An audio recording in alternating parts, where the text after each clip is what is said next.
Shalom saudara, berjumpa lagi dengan saya Debbie Basjir di dalam Hikmat Kehidupan.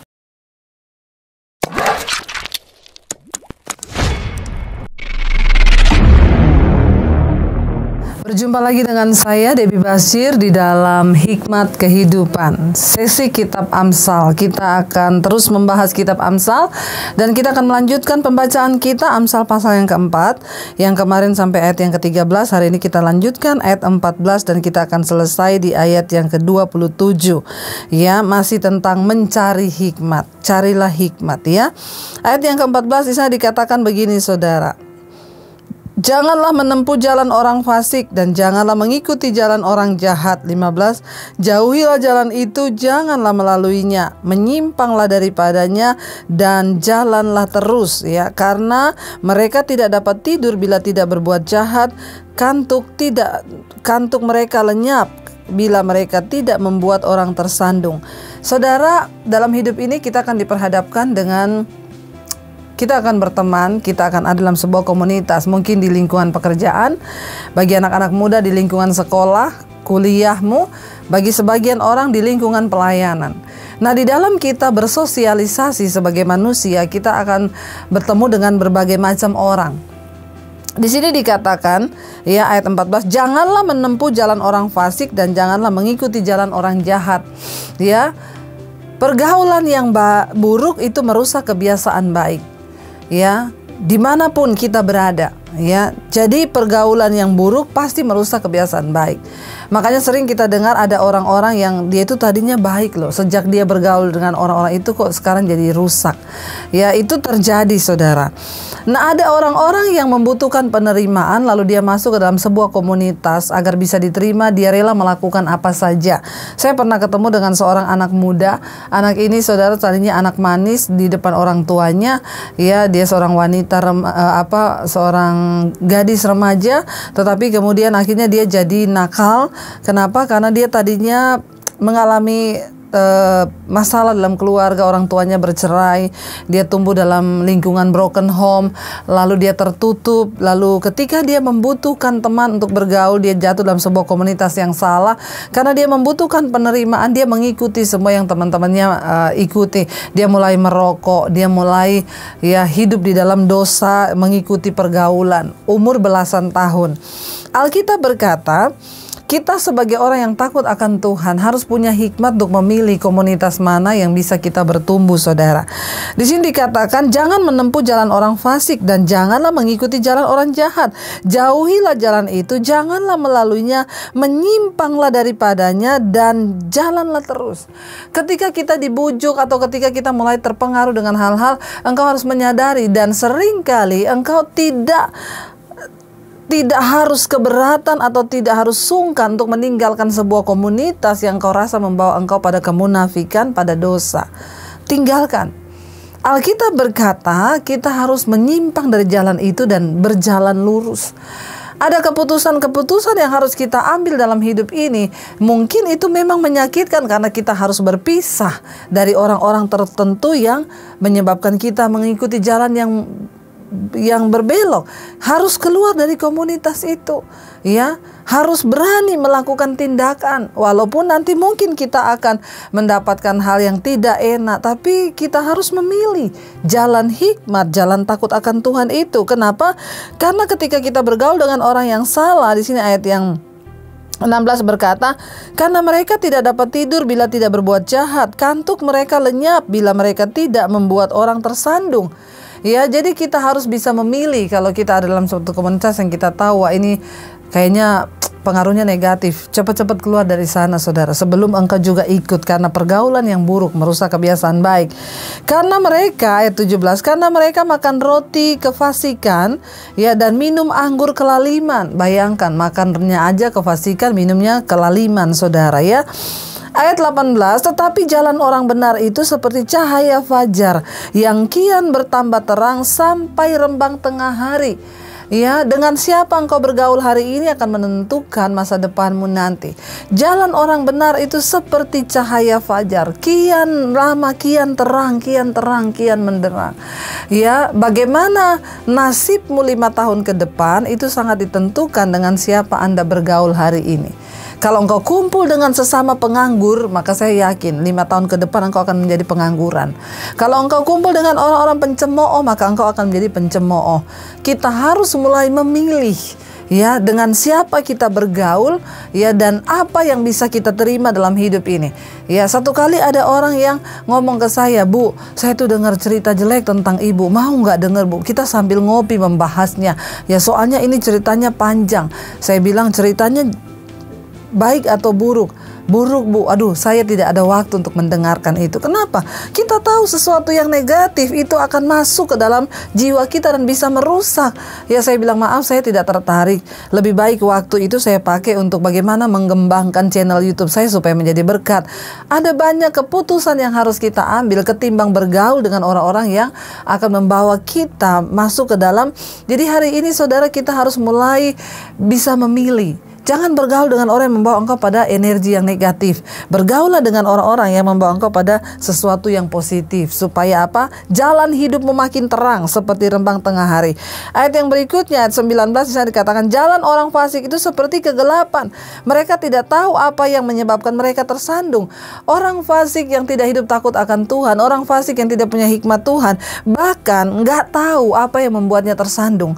Makanya saya itu sering ketemu orang-orang, ya, dia itu sudah mengalami masalah karena kebodohannya sendiri. Masih tanya lagi, "Saya tuh bingung, Bu, kenapa Tuhan itu buat beginilah?" Yang salah kamu, kenapa Tuhan yang jadi sasaran?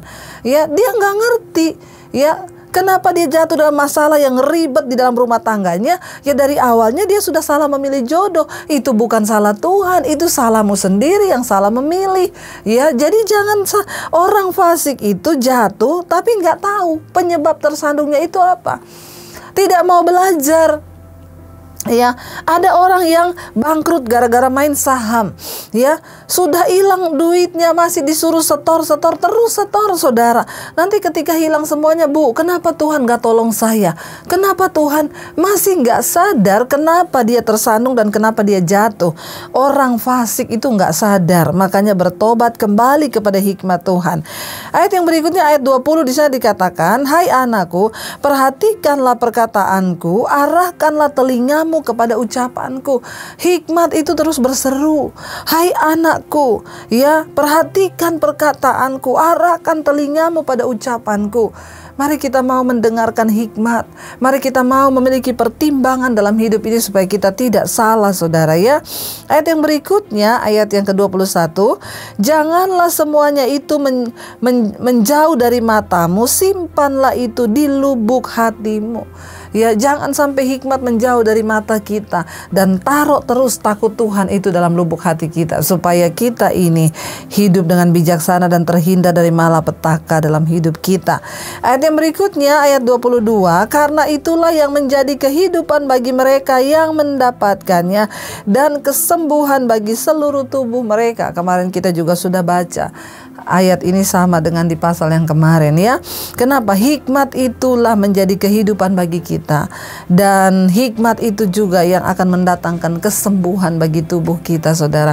Waktu kita hidup takut akan Tuhan, kita diberikan kesehatan. Kenapa? Karena itulah yang menyembuhkan kita, ya. Lalu ayat yang berikutnya, saudara, ayat yang ke-23, ya, "Jagalah hatimu dengan segala kewaspadaan, karena dari situlah terpancar kehidupan."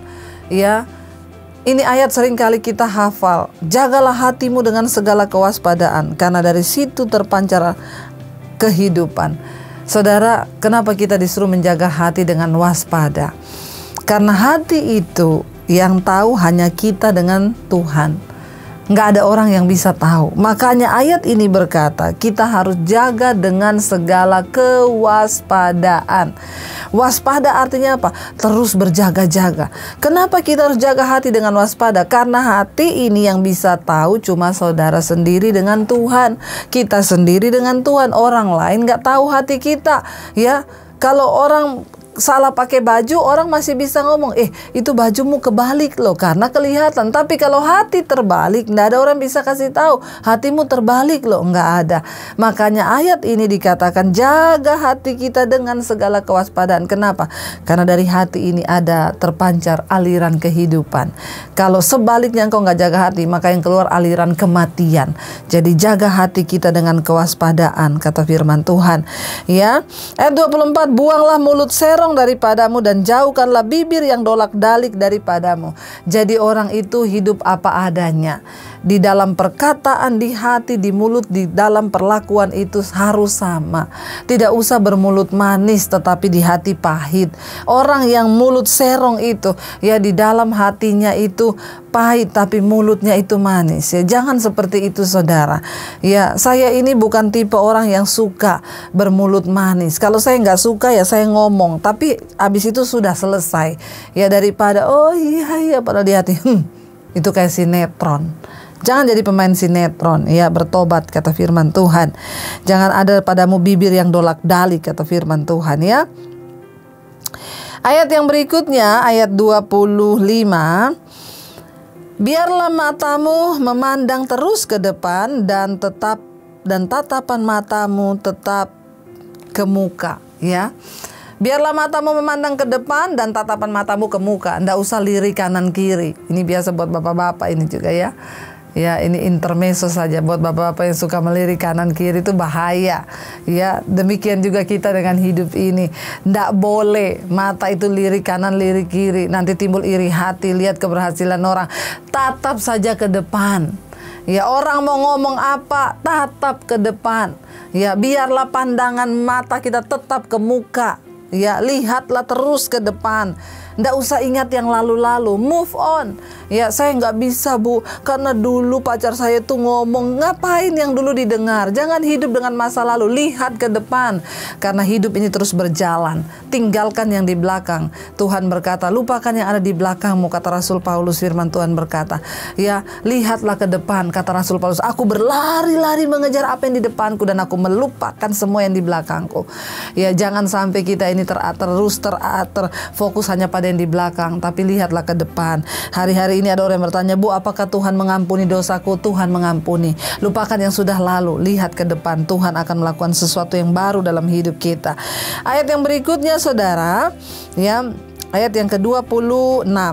Tempuhlah jalan yang rata dan hendaklah tetap segala jalanmu. Ayo hari ini kita milih jalan yang rata. Nggak usah jalan yang berliku-liku saudara. Jalan yang kelok-kelok. Yang rata aja. Artinya apa? Tetap stabil. Tetap di dalam kebenaran.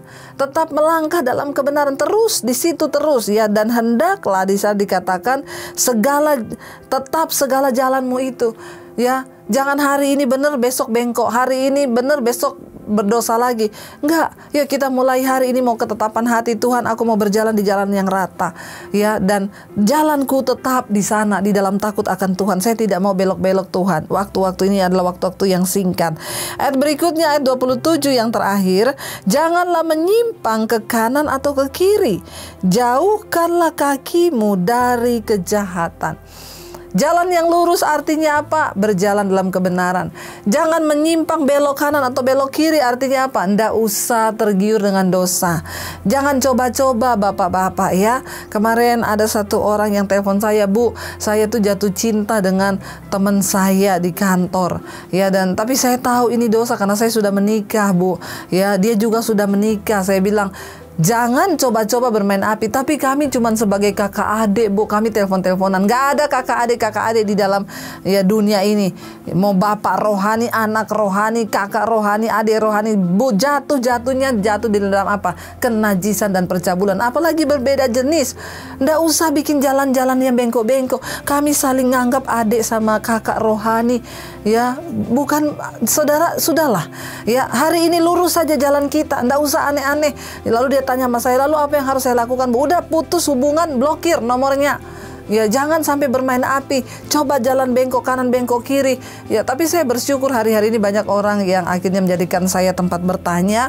Puji Tuhan, kalau tanya dengar. Ya kalau nggak mau dengar nggak usah tanya. Gitu aja.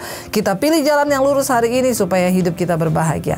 Mari kita satukan hati, kita berdoa. Terima kasih Tuhan untuk pengajaran hikmat kehidupan hari ini. Dari hikmat pasal yang keempat, kami melihat Engkau yang menuntun kami dalam jalan-jalan-Mu dan berikan kami kemampuan untuk melakukan semua firman yang sudah kami dengar. Terima kasih buat apa yang sudah Tuhan bukakan bagi kami hari ini. Hamba percaya semua yang keluar dari hamba-Mu adalah hikmat yang datang dari Tuhan.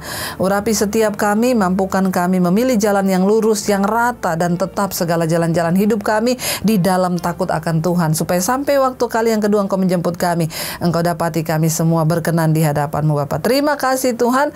Segala pujian, hormat, kemuliaan hanya bagi Engkau. Dalam nama Yesus kami bersyukur. Haleluya. Amin. Jika Anda diberkati dengan channel saya, jangan lupa tekan tombol subscribe. Dan jangan lupa like, share, dan komen. Dan jangan lupa untuk mengklik tombol lonceng di bawah ini. Supaya Anda mendapatkan pemberitahuan setiap kali saya mengupload video-video yang baru. Jangan takut karena gratis. Tuhan memberkati.